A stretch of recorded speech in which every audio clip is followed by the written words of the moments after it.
And just imagine, it must have been quite exciting for the animals of the forest. You know, they didn't usually engage in kirtan, but they were dancing and chanting along with Lord Chaitanya. And he had a servant following him who looked a little terrified, but he continued to chant. You okay? Okay. Where is Mukunda? No. Where's Govinda? Can you come closer?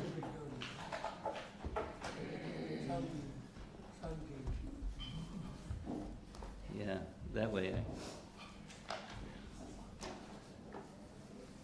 So, this tune is borrowed from very loosely from Beethoven.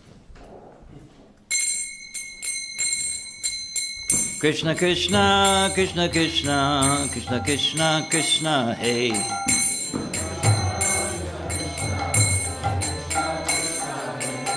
Krishna Krishna, Krishna Krishna, Krishna Krishna, Krishna, hey.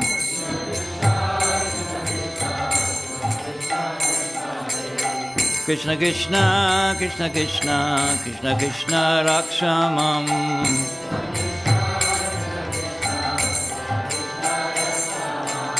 Krishna Krishna, Krishna Krishna, Krishna Krishna, Pahimam.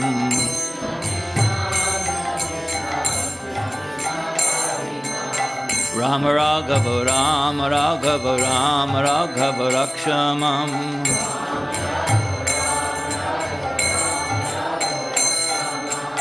Rama Raghava, Rama Raghava, Rama Raghava, Rakshamam.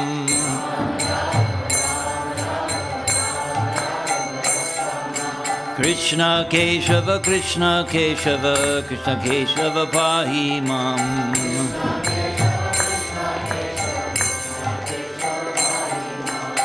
Krishna Krishna, Krishna Krishna, Krishna Krishna, Krishna, hey. Krishna Krishna, Krishna Krishna, Krishna Krishna, Krishna, hey. Krishna Krishna, Krishna Krishna, Krishna Krishna, Krishna, hey.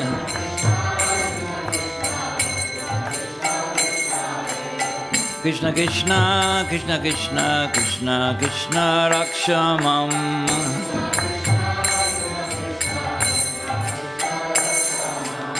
Krishna Keshava, Krishna Keshava, Krishna Krishna Keshava, Pahimam.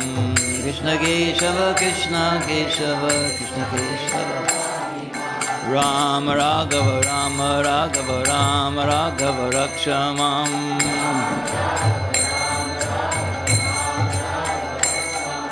Krishna Keshava, Krishna Keshava, Krishna Keshava, Pahimam.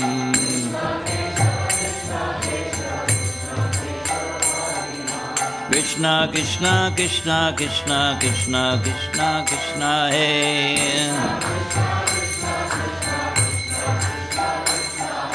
Krishna Krishna, Krishna Krishna, Krishna Krishna, Krishna, hey.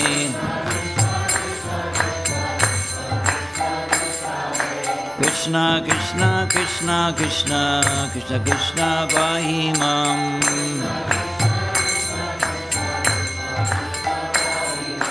Krishna Krishna, Krishna Krishna, Krishna Krishna, Hare Krishna.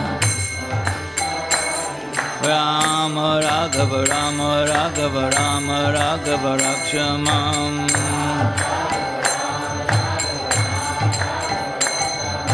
Krishna Keshava, Krishna Keshava, Krishna Keshava, Pahimam.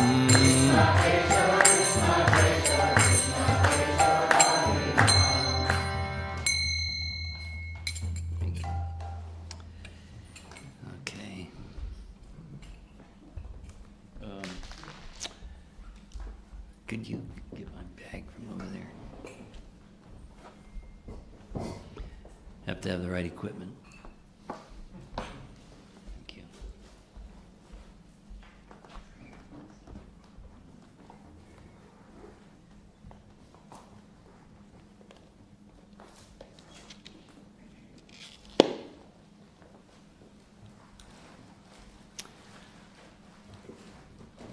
up there. Okay. This is Sri Caitanya-Caritāmṛta Madhya-lilā, chapter 13.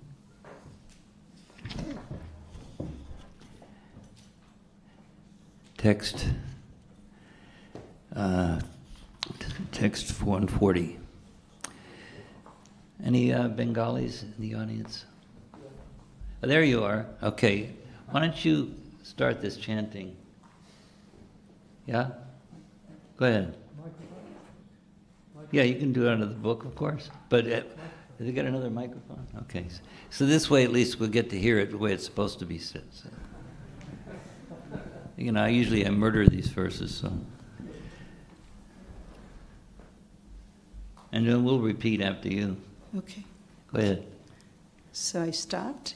Yes, please. চিত্তকারিতমা হইতে বিষয়ে চাহি লাগাইতে চিত্তকারিতমা হইতে বিষয়ে চাহি জগতে যত্ন করি নারী কাড়িবারে নারী কাটিবারে তারে ধ্যান শিক্ষা করা হোক তারে ধ্যান শিক্ষা করাও লোক হাসায় আমার লোক হাসায় মার স্থানাস্থান না করো বিচারে স্থানাস্থান না করো বিচারে. Do it some more. Keep going. One more time. Sure, at least.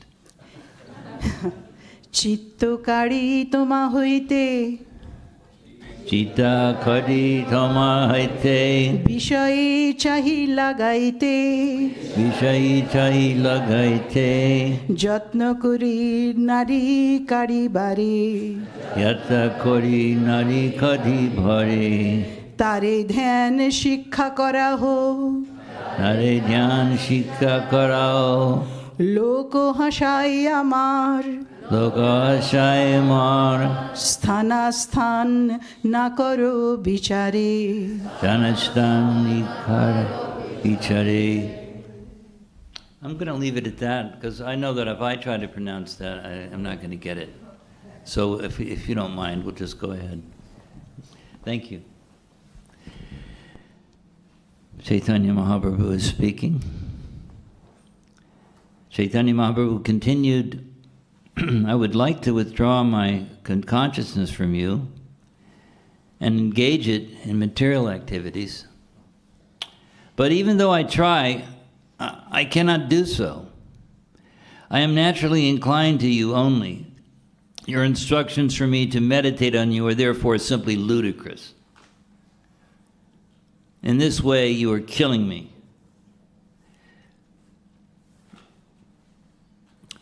It is not very good for you to think of me as a candidate for your instructions. So these are some heavy words by Srimati Radharani, expressing her inner conflict and mood of separation. It's part of a series of verses. It's called the Brahmara Gita. It's the instructions of, or you could say the song of Srimati Radharani to a bumblebee, who she mistakes for a messenger from Krishna. And some acharyas have said that it's not just a messenger of Krishna, but it was actually Krishna in the form of a bumblebee that she was actually addressing. And in some cases, in very sarcastic, very angry, very irritated, very ecstatic words which are sometimes described as a kind of madness. She was so distraught in separation from Krishna that this is the way she was speaking. If you can, and she knew that Uddhava had been sent by Krishna to pacify the gopis. So in one sense, in this verse, she's addressing both the bumblebee, she takes as a Krishna's messenger, but she's also indirectly criticizing Uddhava, who's the messenger.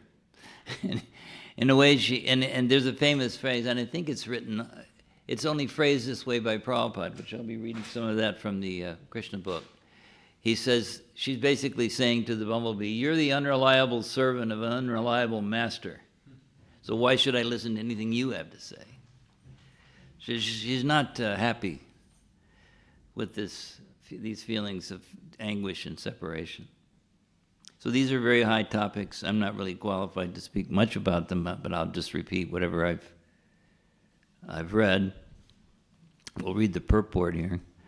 We report, Sri Rupa Goswami says in Bhakti Rasamrita Sindhu 1.111, Anya bilasheta shunyam jnana karma janavritam anakulyena krishnanu shilanam bhaktir uttama.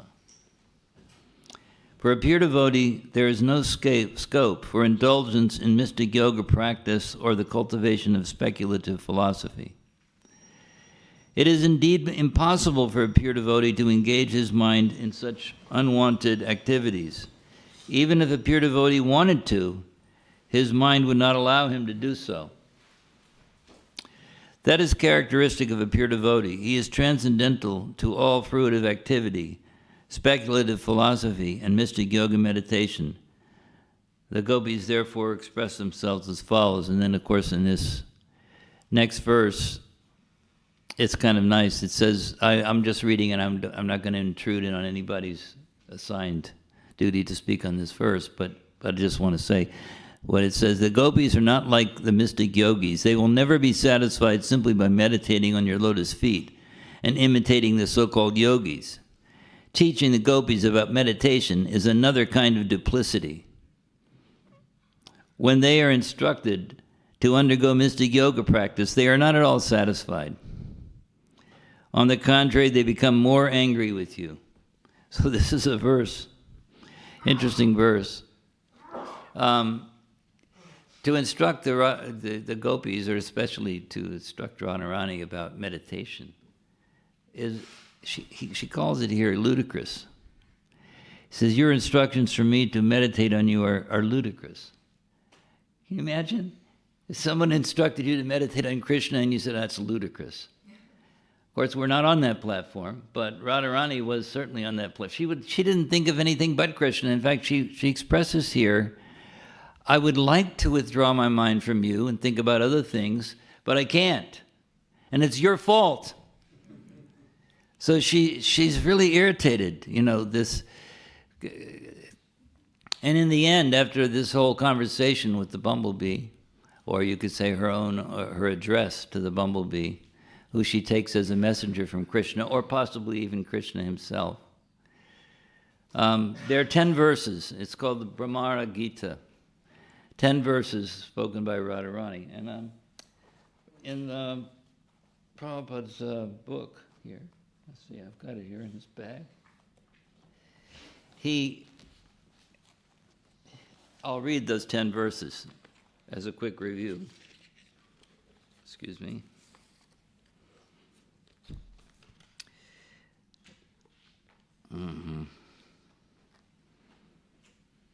Uh-oh. I've done something stupid. I've taken my... Oh no, I've lost my place. This is typical.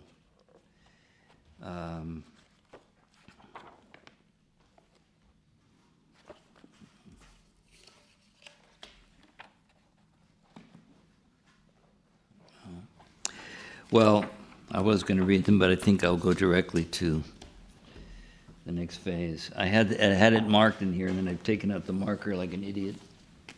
Lost my place. So,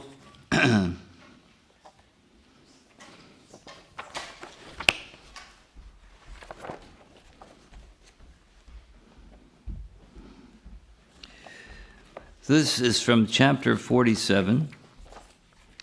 Well, here it's listed as chapter 46 in the Krishna book.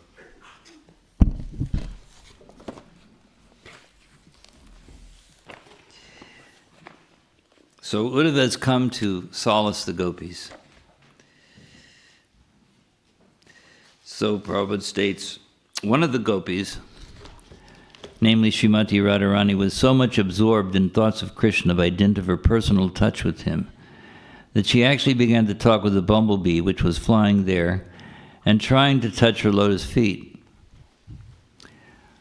While another gopi was talking with Krishna's messenger, Uddhava, Srimati Radharani took that bumblebee to be a messenger from Krishna and began to talk with it as follows.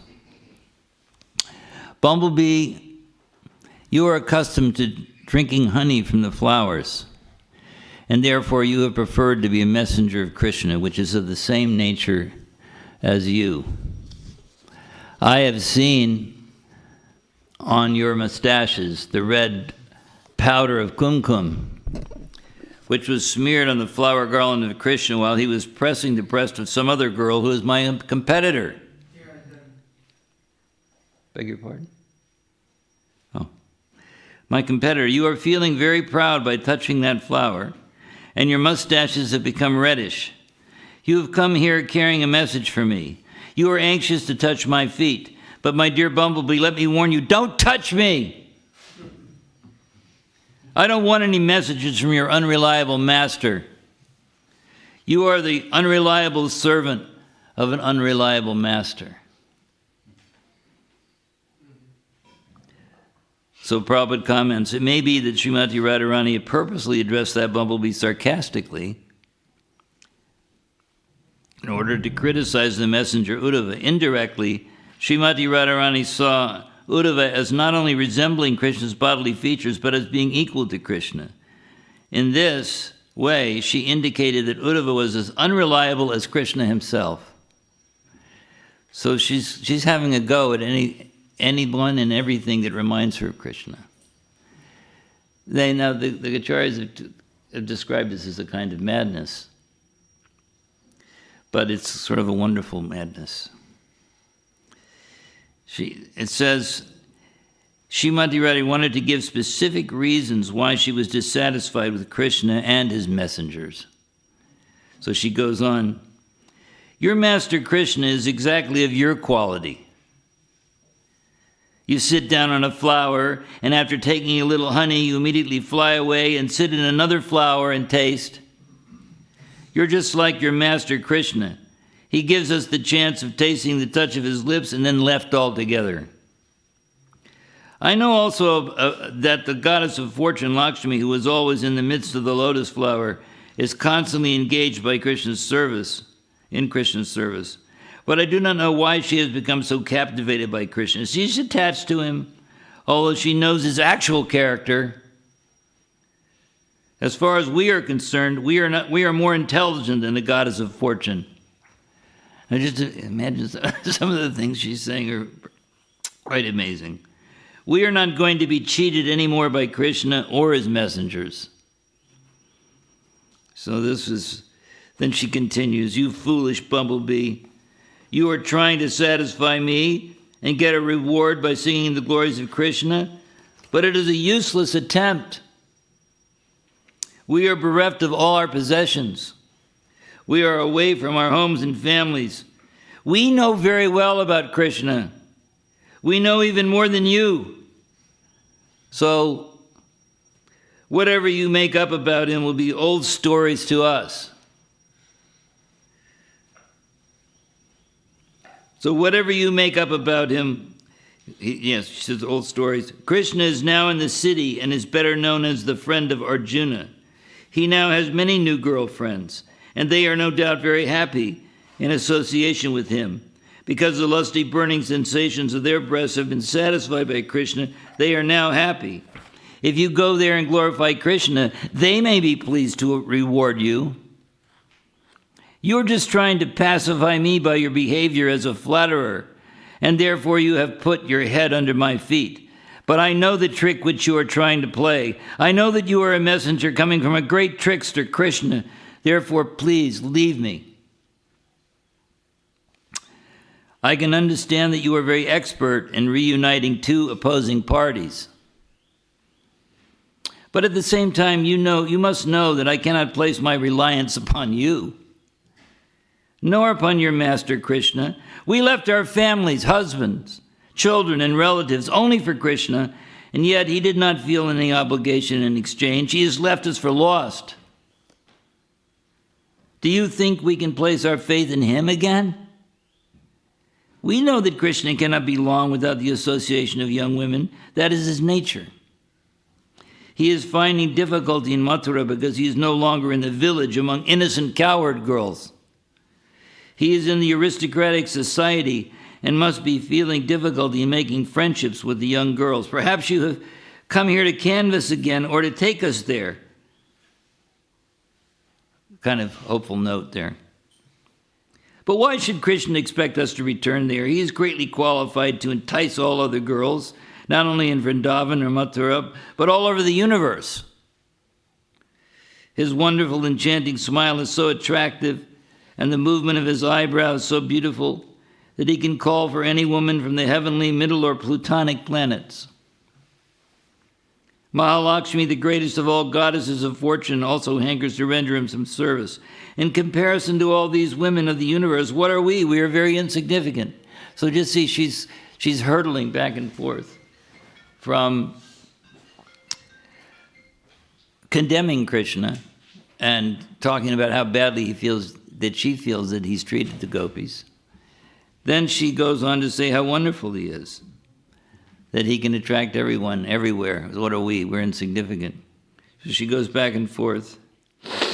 She goes on to say, Krishna advertises himself as very magnanimous, and he is praised by great saints. His qualifications could be perfectly utilized if he would only show us mercy, because we are downtrodden and neglected by him. Actually, in one part of the Bhagavatam, the gopis and Radharani are describing themselves as homeless, that because of their attachment to Krishna, they've their reputation is not great anymore, and they're despondent and depressed and just in a hopeless state. But here she goes on to say, we are downtrodden and neglected by him. You poor messenger, you are only a less intelligent servant. You do not know much about Krishna, how ungrateful and hard-hearted he has been, not only in this life, but in his previous lives also. Now, it's interesting because there's only 10 verses in the Brahmara Gita, and yet Prabhupada writes page after page after page about this conversation and kind of drawing in explanation, statements by the acharyas, and even kind of writing in an inspired, realized way about these feelings of Radharani. She goes on to say, you do not know much about Krishna, how ungrateful and hard-hearted he has been, not only in this life, but in his previous lives also. We have all heard this from our grandmother, Parnamasi. She has informed us that Krishna was born in a Kshatriya family previous to this birth and was known as Ramachandra. In that birth, instead of killing Vali, an enemy of his friend, in the manner of a Kshatriya, he killed him just like a hunter. A hunter takes a secure hiding place and then kills an animal without facing it. So Lord Ramachandra, as a Kshatriya, should have fought with Vali face to face, but instigated by his friend, he killed him from behind a tree. Thus he deviated from the religious principles of a Kshatriya. Well, she's giving it to him with both barrels here. She's really criticizing. Also, he was so attracted by the beauty of Sita that he converted Surpanaka, the sister of Ravana, into an ugly woman by cutting off her nose and ears. Surpanaka proposed an intimate relationship with him, and as a Kshatriya, he should have satisfied her. But he was so selfish that he could not forget Sita Devi and converted Surpanaka into an ugly woman. Before that birth as a Kshatriya, he took his birth as a Brahmana boy known as Vamanadev and asked charity from Bali Maharaj. Bali Maharaj was so magnanimous that he gave him whatever he had, yet Krishna as Vamanadev ungratefully arrested him just like a crow and pushed him down to the Patala kingdom. We know all about Krishna and how ungrateful he is, but here is the difficulty. Now she's going to express what the real problem is, now that she's really given him a good basting. She says, In spite of his being so cruel and hard-hearted, it is very difficult for us to give up talking about him.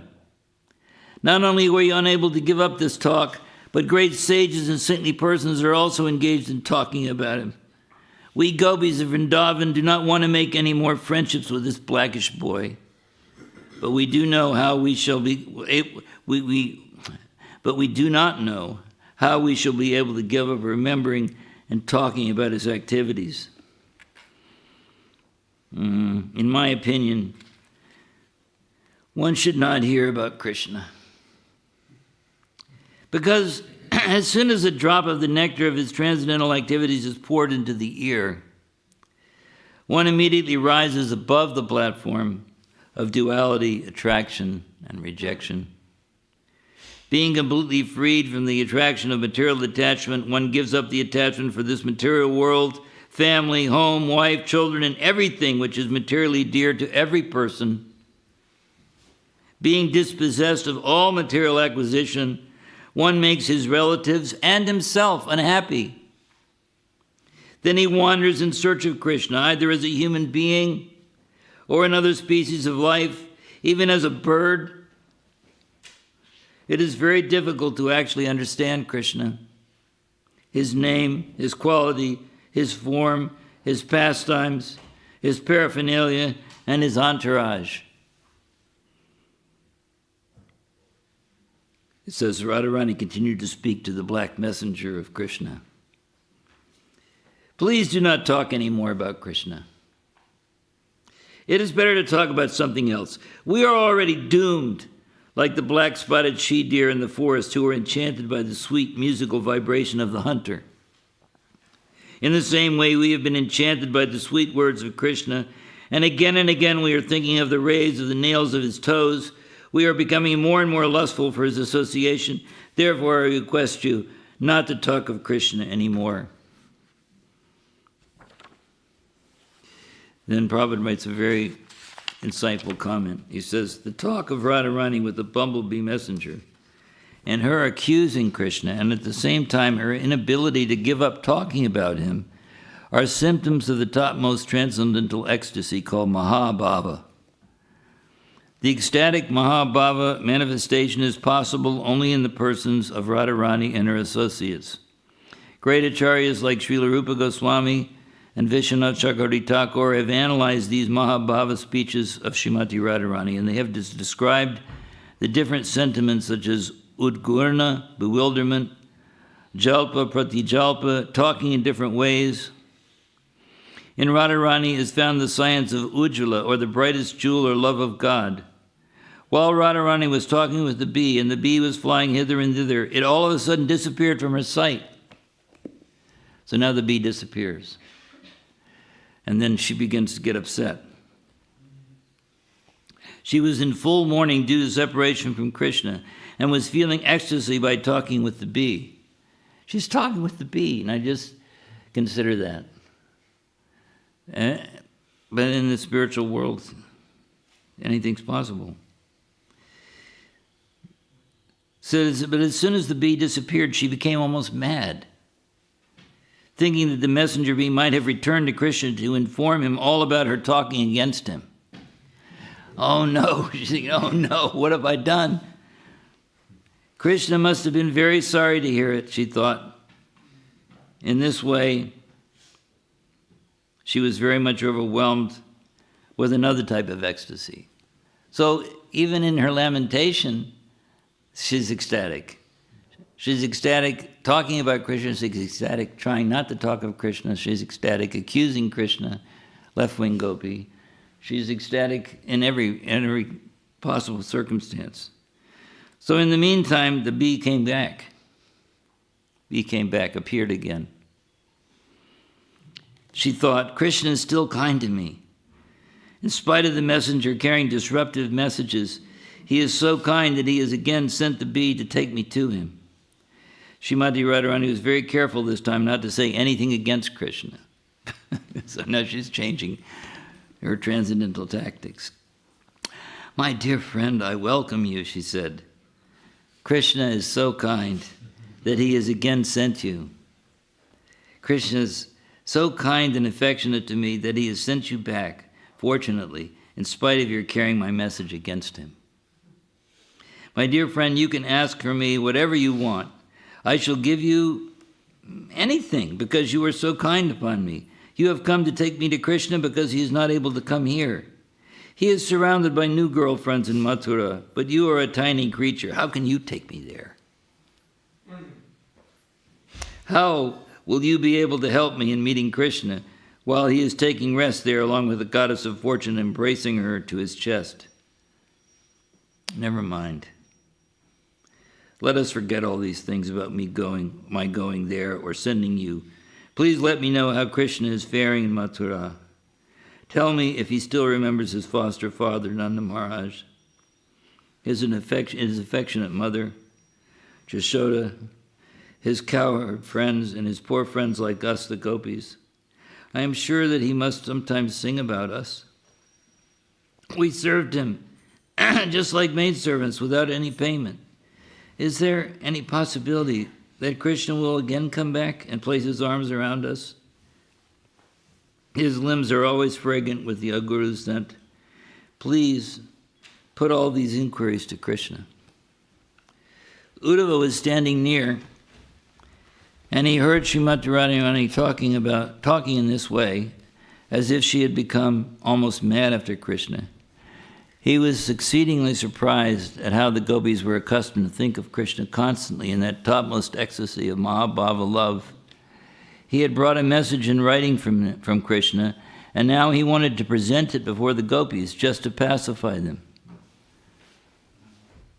He said, "My dear gopis, your mission of human life is now successful.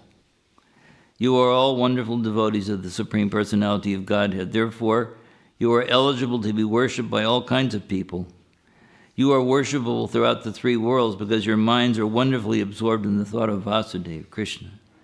He is the goal of all kinds of pious activities and ritualistic performances, such as giving in charity, rigidly following the austerity of vows, undergoing severe penances, and igniting the fire of sacrifice. He is the purpose behind the chanting of different mantras, the reading of the Vedas, controlling the senses, and concentrating the mind in meditation. These are some of the many different processes of self-realization and attainment of perfection of life. But actually, they are only meant for realizing Krishna and dovetailing oneself in the transcendental loving service of the Supreme Personality of Godhead. This is the last instruction of Bhagavad Gita also. Although there are descriptions of different kinds of processes of self-realization, at the end, Krishna recommended one should give up everything and simply surrender unto him. All other processes are meant for teaching one how to surrender ultimately unto the lotus feet of Krishna. The Bhagavad Gita also says that this surrendering process is completed by a sincere person executing the process of self-realization in wisdom and austerity after many births. So he's just congratulating himself at this point. Not himself, sorry. He's congratulating them about the exalted position of Krishna. And then he goes on to deliver the specific message of Krishna. He says, these are the words from the personality of Godhead. Ultimately, what Krishna had to say is that I've done what I can for you, really. I've separated myself from you so you can't forget me. I can't do more than that. I mean, essentially, that's his message. And it's kind of, I don't know what the word is, emotionally speaking, it's kind of poignant, I think, at least poignant. It's very heartbreaking in a way, but at the same time, it's very ecstatic. It's like saying, you'll never be able to forget me. You'll never be able to forget me, and this is the greatest mercy I can possibly bestow. So this is the, and Prabhupada in this chapter, Deliverance of the Message of Krishna to the Gopis, he writes an immense chapter on these 10 verses. You know, explaining the whole thing, and this is actually quite important because there's another aspect I wanted to bring out. Although this particular pastime of Radharani speaking to a bumblebee is very popular for the Bhagavad reciters in India and other places, and people, listen to these sentiments of Srimati Radharani, and they sort of equate them with ordinary mundane sentiments.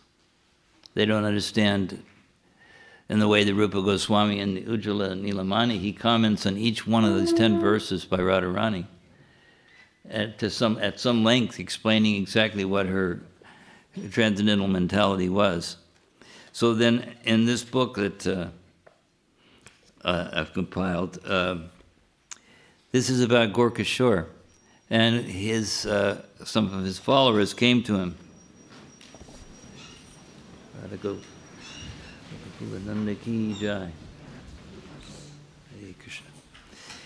So it says, a learned caste Goswami delivered a discourse on the Brahmara Gita, Sri Radha's soliloquy to a bumblebee. I think we call it a soliloquy, like in Shakespeare we have soliloquies. So this is considered like a soliloquy, 10 verses. And so someone was delivering a discourse on this in Navadvip. Said after he'd lectured for a couple of days, someone informed Babaji Maharaj, meaning Gorkashore, that his discourses were excellent and that no one had ever heard such devout discourses before. Hearing this, Babaji Maharaj replied like this. Now, Babaji Maharaj, Gorkashore was basically illiterate. He spoke very well, but many times the way he expressed himself was put into more refined language by Bhaktisiddhanta Saraswati. He tells most of these stories in his own recounting of Gorkashore. But he says, here's what he's replied. In essence, don't go to hear that discourse on Brahmara Gita again. Listen. When there is rain, weeds grow very quickly. Carefully planted seeds can also grow, but some are destroyed prematurely by a heavy downpour. By hearing a discourse about Krishna and his pastimes, the seeds of love for Krishna bud forth in the heart of those persons who are pure, devoid of material desires, and sincerely dedicated to the service of the spiritual master and the Vaishnavas. Those in whom the seed of lust is found, however, will immediately become lustful upon hearing the sportive pastimes of Sri Radha Krishna. In other words, he's saying that these people that are getting all excited hearing about the Brahmara Gita in the wrong mood of seeing them almost like mundane activities. He says, by pretentiously hearing the pastimes of Radha Krishna, their lust becomes inflamed, he says. The consciousness of the conditioned living being is covered by lust, and thus they take the transcendental pastimes of Radha Govinda to be the libidinous exploits of a mundane hero and heroine. So like a character in a novel, in other words, or a soap opera or something like that. They're dragging it down to the level of human interaction and thinking that it's the same. He says, those who assume that because they have faith in the pastimes of Radha and Krishna, they are able to experience the transcendental nature of those pastimes. They're unaware of their own carnal desires, being overwhelmed by the illusory energy. It means, in other words, they're going to be baffled by their own desires, lusty desires. He says, you cannot understand from their utterances whether the pastimes are transcendental or whether they have proper regard for those pastimes. So then somebody in the assembly who's been going to these talks spoke up and said, well, I saw that some members of the audience who were listening to the Brahmara Gita cried out in spiritual ecstasy. And some wept, saying, oh, Krishna, oh, Radha. Babaji Maharaj replied, it was not spiritual ecstasy, but rather the madness born of lust. This kind of deviation will cause the ruin of the world. So heavy, Gorkashore. You have come to know of their so-called ecstasy by seeing them weep. He who has no love for himself, how can he get love of God through the display of Maya? If someone has truly achieved love of God, then request him to leave his home and family. He should come to the banks of the Ganges, renounce such gratification, and take shelter of honest, non-duplicitous bhajan. If we observe him performing this austerity for 1 year, then we will know the true extent of his eagerness to hear Brahmara Gita. This is kind of like Gorkashore's test. I mean, and I think this is also the explanation of why Prabhupada spent so much time on this chapter. And of course, I haven't read all of it because it's a very long chapter. But he explains in depth, how the acharyas have analyzed these sentiments, these activities, and even more so in the Bhagavatam purports. They're citing Rupa Goswami's Ujjvala Nilamani, which he explains all the feelings, what they indicate in terms of ecstatic love of God, separation. These things are seen in a completely spiritual light. And anyone can read this book because Prabhupada explains everything in such depth and so completely.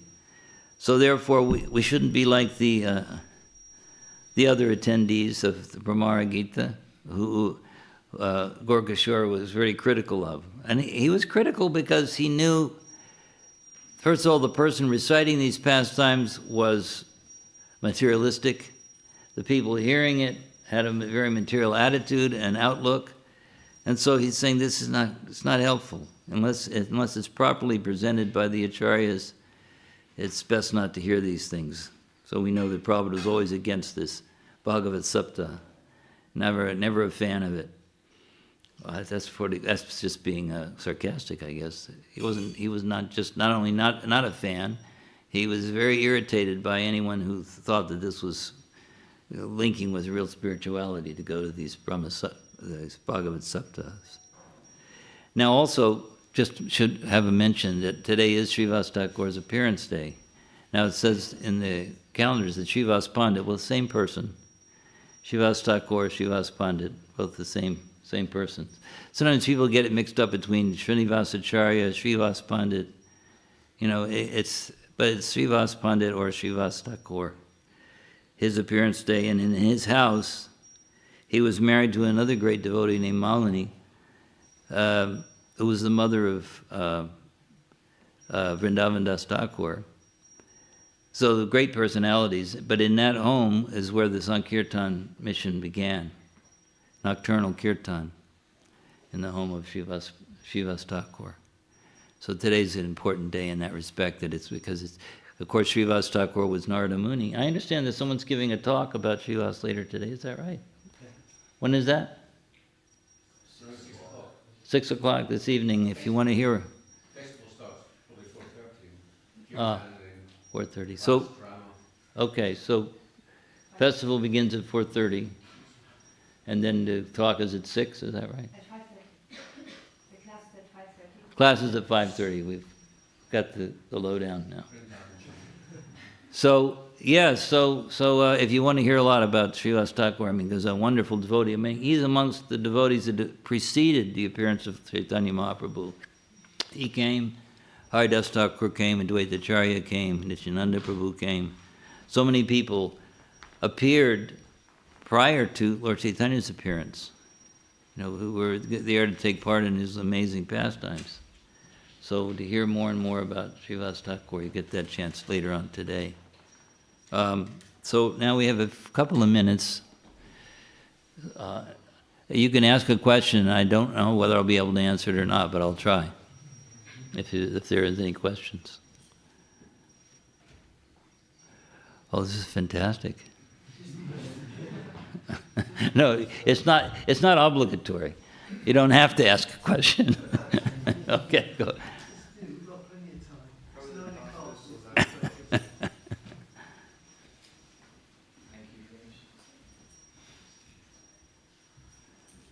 Come on, you must know how to do this. You're an expert. Thank you, Puri, for the nice class.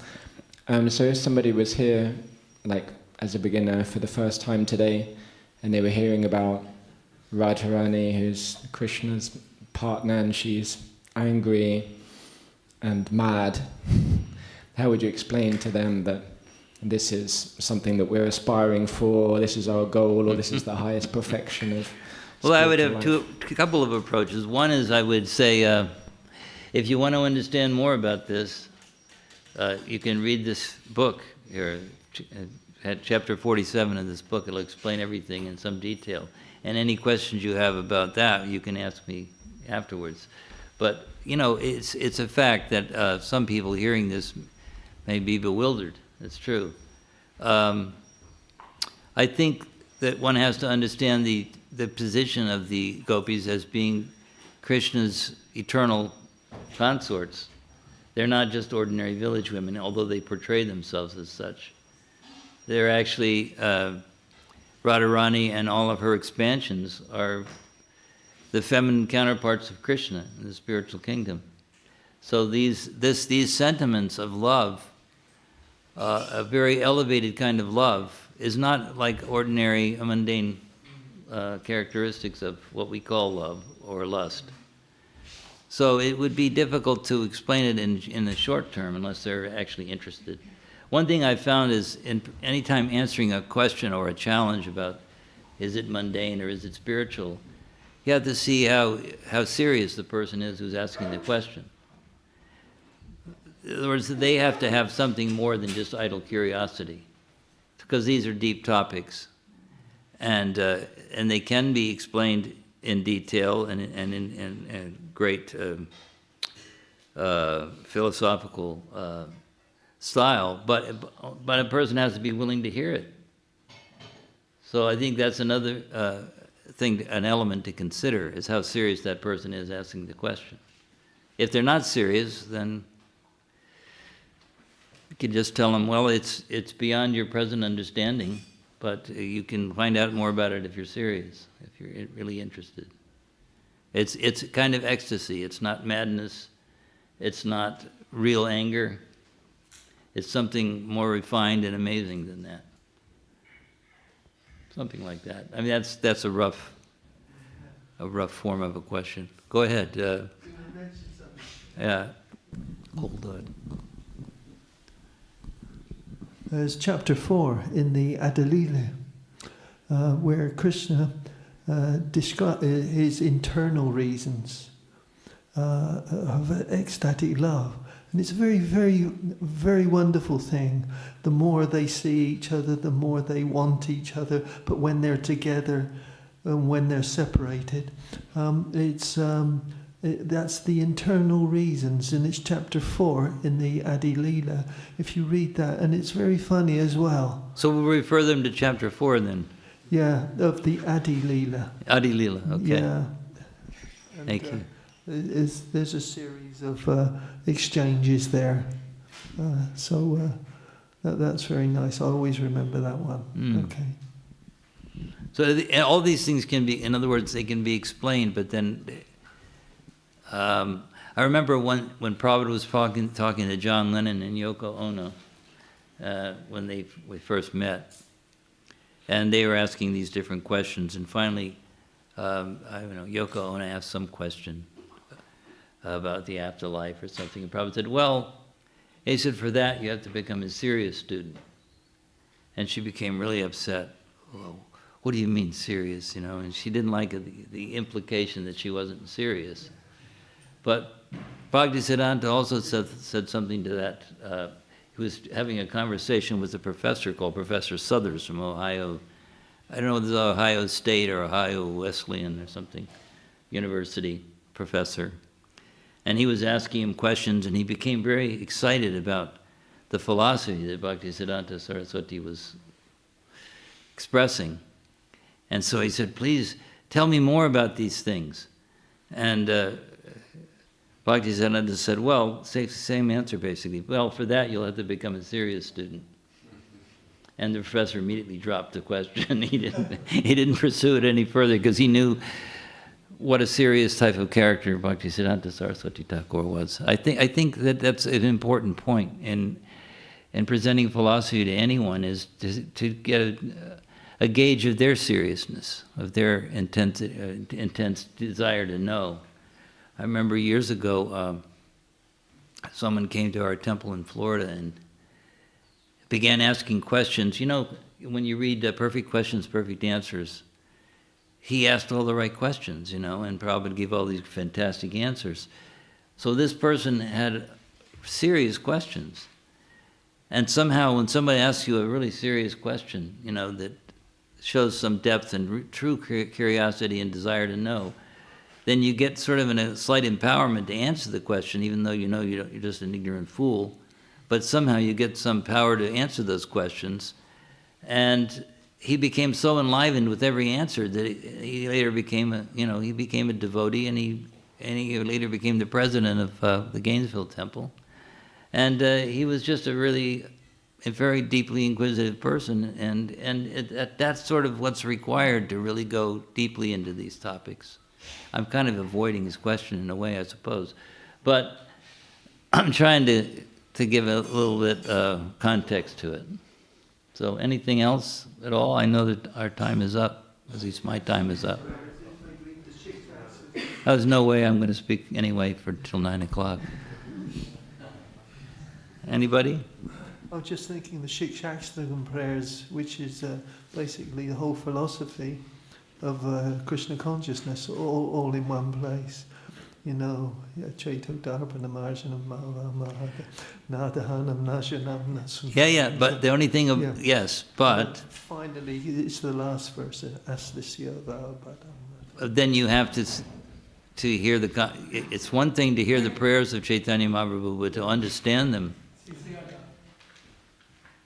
To understand them means you have to read the commentaries of the acharyas, and they're quite extensive. Bhaktivinoda has written an amazing commentary on Shikshashtaka. Prabhupada's written a wonderful commentary on the Shikshashtaka.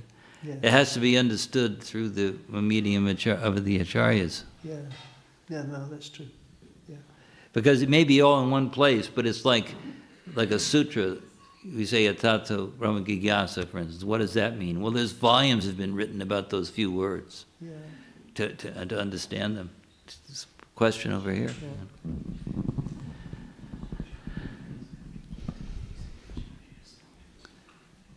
Hare Krishna.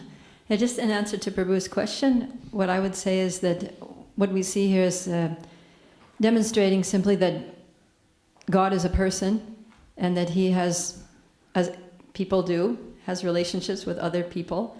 And so Krishna has all kinds of relationships. You know, some people are his friends, some people are his lovers, some people are his servants. And so what we're seeing here is this relationship with the Supreme Personality of Godhead, with his supreme consort. And there's a lot of drama, just like there always is between male and female relationships. Well, that's good. And it's all transcendental. Yeah, but I think it depends again on who's inquiring. You know, how much they can handle. You know, that has to be. I think that has to be determined first. How to answer any question has got to be specific to that person asking the question. Because otherwise, you know, some people they can't take much, I'll give them a little. Or someone really serious, I'll give them more. But yeah, God's a person, they're also persons. But it seems like having a loving relationship with God, if we go by Radharani's talks here, is pretty depressing. You know, if you looked at it strictly in a material way, you'd think, oh my gosh, I want nothing to do with that person. He deserts you, he leaves you, he makes you suffer. You know, you give up everything for him, and then he just deserts you. And, you know, her heart is broken, apparently. And she's gone mad. You know, if you looked at it strictly in a mundane way. So, again, it's like having the right view based on authoritative scripture and acharyas. CJ? That's Chaitanya Jivan. I call him CJ. I think a lot of people call him CJ. Thank you, Rupa, for a nice class.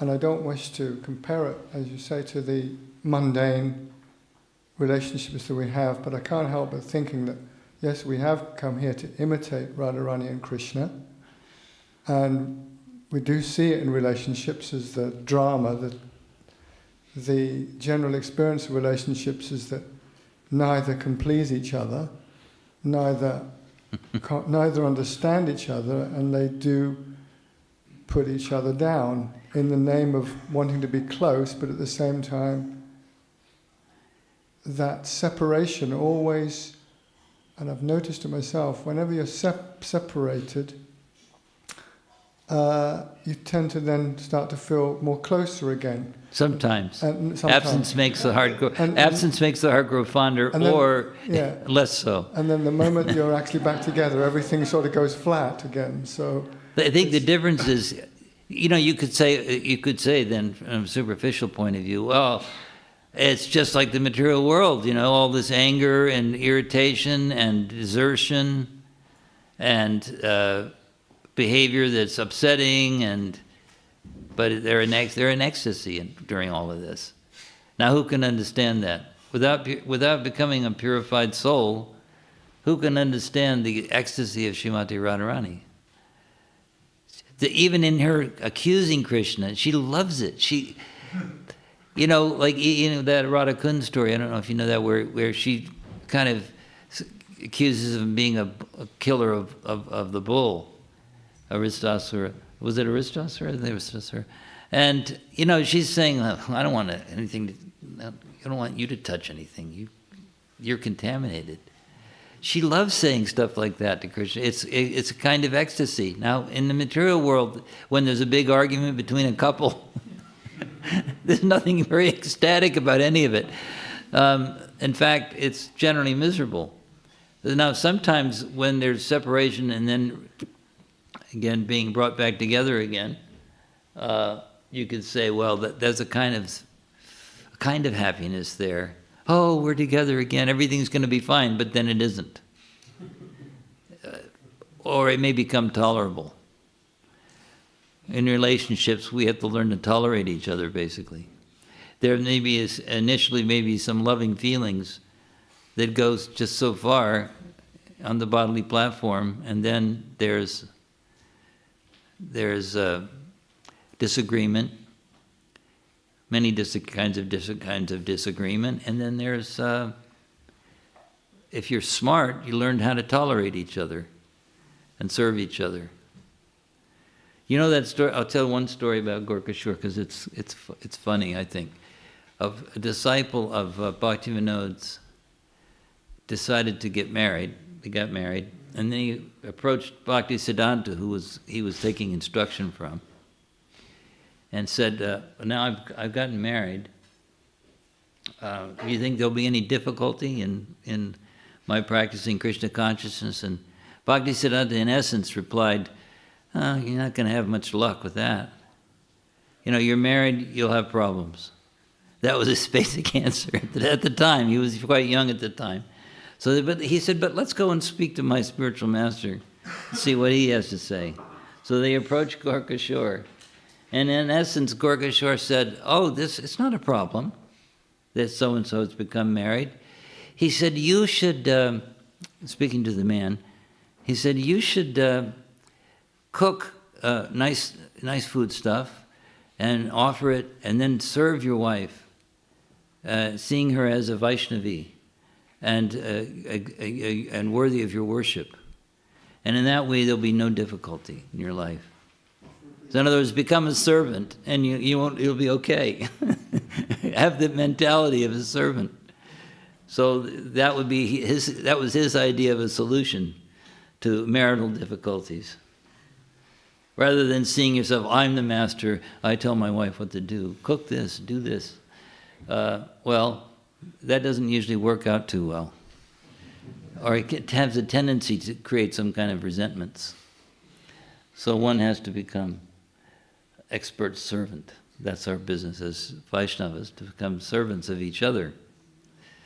So that was the solution that Gorkashore gave to marital problems. Anyway, that's a different topic. In Radharani's case, It's just ecstasy from one end to the other. No matter the circumstances, she's feeling ecstatic in separation. She's ecstatic in meeting, but more ecstatic actually in separation, even more so. Now, how do we understand that one?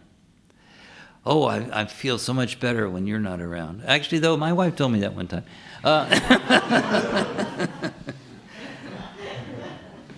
But, that's just the way it is, that we have to learn to tolerate each other. That's the trick. If any of you are grihastas, tolerance. That's the way to proceed.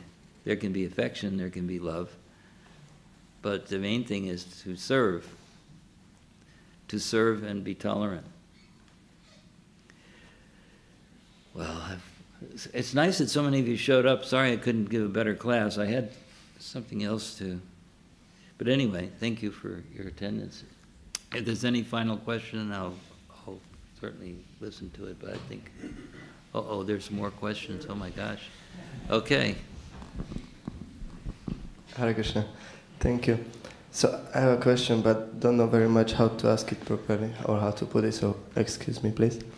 I was thinking, can we understand that Krishna is performing these all conjugal pastimes in order that we as a bhakti yogis or as a devotees, our meditation can be of the purest rank? For example, we can see jnana yogis, impersonalists, they're trying to get free of these thoughts of conjugal affairs between men and women. So can you please explain to me how to understand that we are trying to get free of this, and then our object of meditation are these conjugal pastimes? Well, I think we have some preliminary things to focus on. Understanding the intricacies of Radha Krishna Lila is very elevated. It's not a thing for a beginner or a new person, relatively new. I mean, I consider myself a neophyte, and certainly I have to try to be very respectful in reading about these things, because I'm not on that platform. So I think, but what we can be very focused on is chanting the holy name and rendering service. Those things we can be kept purified. And you can hear these things. Hearing is also a purificatory exercise. Just by hearing the Shastra, you become increasingly purified. But if you tend to put all your focus on Radha Krishna Lila, then that may be difficult unless you get purified first. In other words, by chanting and by following sadhana bhakti and by rendering service to the Sankirtan movement, then as you get more and more purified, then these topics will be relishable. But at this stage, they're just bewildering. I think for most people, it's bewildering, because we tend to equate them with mundane affairs, and they're not mundane affairs. Yeah, go ahead. As you said, that Krishna's pastimes, they are bewildering. And even the creator of this universe, he became bewildered with Krishna's pastimes when he saw Krishna with the cowboys there. He said, it cannot be God. So, nice. And he is the creator of the universe. Yes. How we can understand Krishna's pastimes. That's a great point, yeah. That if Brahma's bewildered, what to speak of us? Yes. We understand as much whatever our capacity is. Whatever our level of purification is, whatever our level of realization is, we may understand. But hearing these things, that's all right. The hearing process in and of itself is purifying. So, doesn't mean we should give up hearing, but I think like Jagannath Das Babaji used to say, that the real focus is the avatar of the age that you live in. So our focus is more on Chaitanya Mahaprabhu, Lord Chaitanya's Kali Yuga avatar. And what did he teach? basically, in essence, for the Mass, he didn't talk intricate pastimes of Radha and Krishna. That was only for certain very elevated personalities. What did he stress on was Sankirtan, chanting the holy name. That was his whole stress for ordinary. And if we're humble enough to consider ourselves ordinary persons, that's our main focus, the holy name. And also, I want to just say something. This is, since I have a bigger audience than usual, chanting the Panchatattva mantra, very important. And I've noticed that a lot of kirtaniyas, they don't do it these days. They start with Hare Krishna. No. There are many, many purports in Caitanya-Caritāmṛta and otherwise explaining that our entry into the holy name is had by chanting the Panchatattva mantra. That's our access to Hare Krishna mantra, is Panchatattva mantra, the avatar of this age. And this is another thing, just for some idle information for everyone. Maybe not idle, but the Panchatattva mantra itself was developed by Jagannatha Babaji. And it had different forms initially, slightly different forms, but the one we chant now is the one Prabhupada authorized for us. But so this, and he always emphasized Kali Yuga avatar, Lord Chaitanya. That's where our stress should be, Lord Chaitanya and the holy name. That's our focus. We're not focusing except in once we're in a very purified condition, we can start focusing on Radha Krishna Lila. Or we can read about it in Krishna book or the Bhagavatam book where things are carefully explained. But I think our main focus is service and chanting.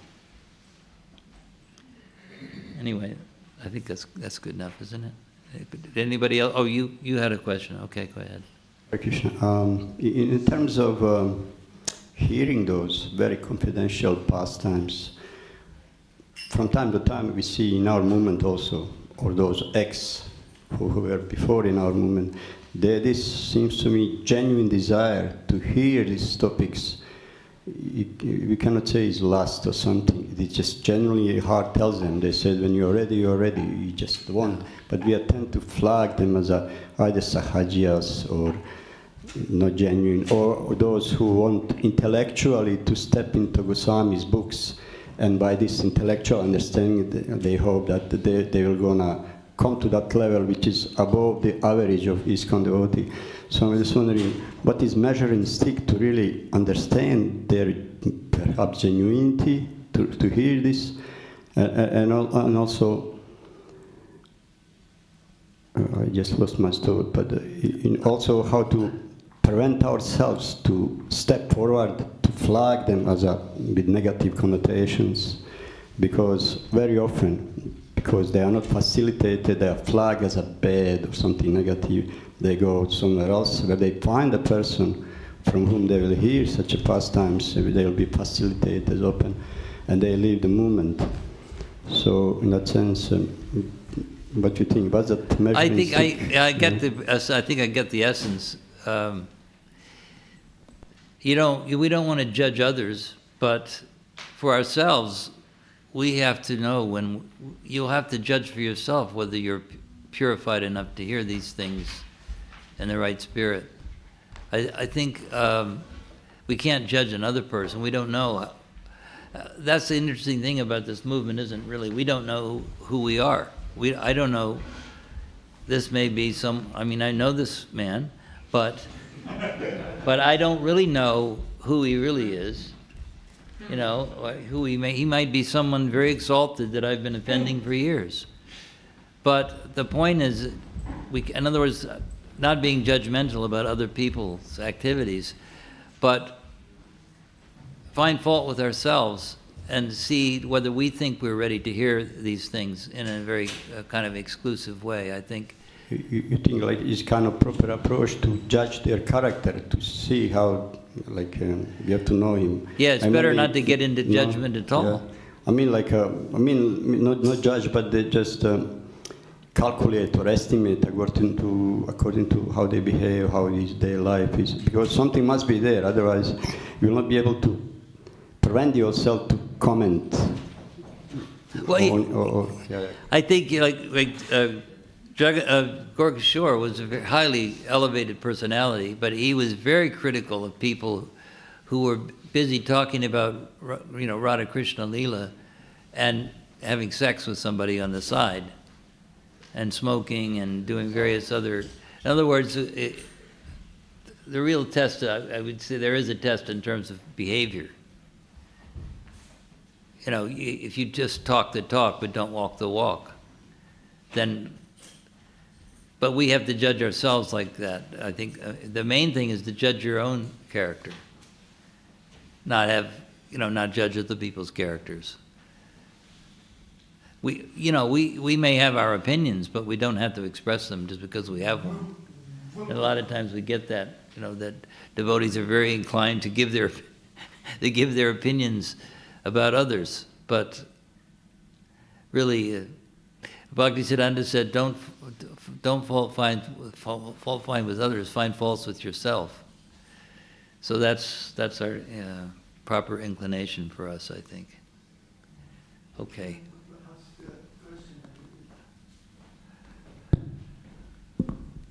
Isn't that why Prabhupada gave the Krishna book?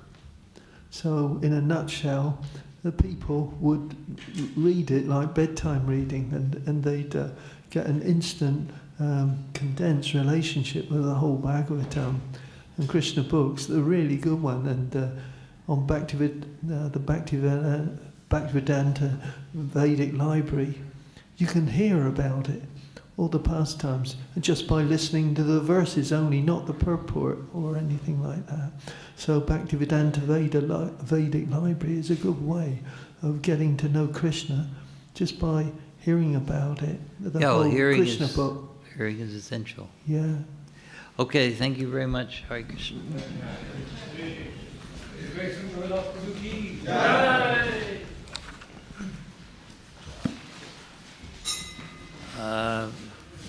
Can you give this to whoever it is?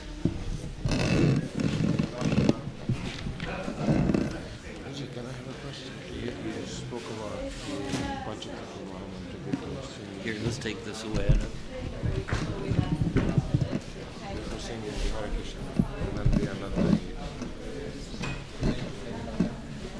I think at the start it was a bit cold. I realized I put too much water, and then at the end I think it became very high, because it's new, so it's still a work in progress.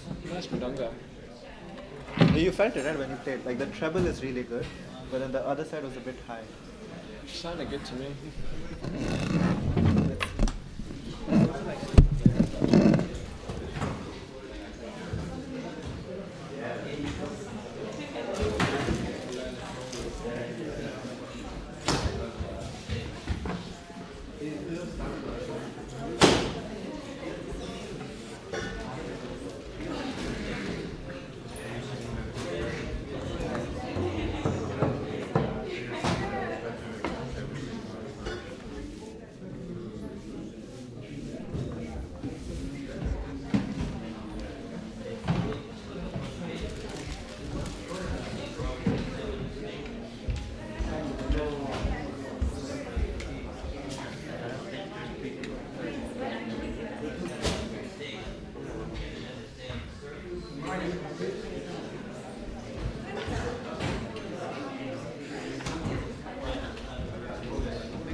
Hare Krishna, Krishna Krishna, Hare Hare, Hare Rama, Rama Rama, Hare Hare, Hare Krishna, Krishna Krishna, Hare Hare, Hare Rama, Rama Rama, Hare Hare, Hare Krishna, Krishna Krishna, Hare Hare, Hare Rama, Rama Rama, Hare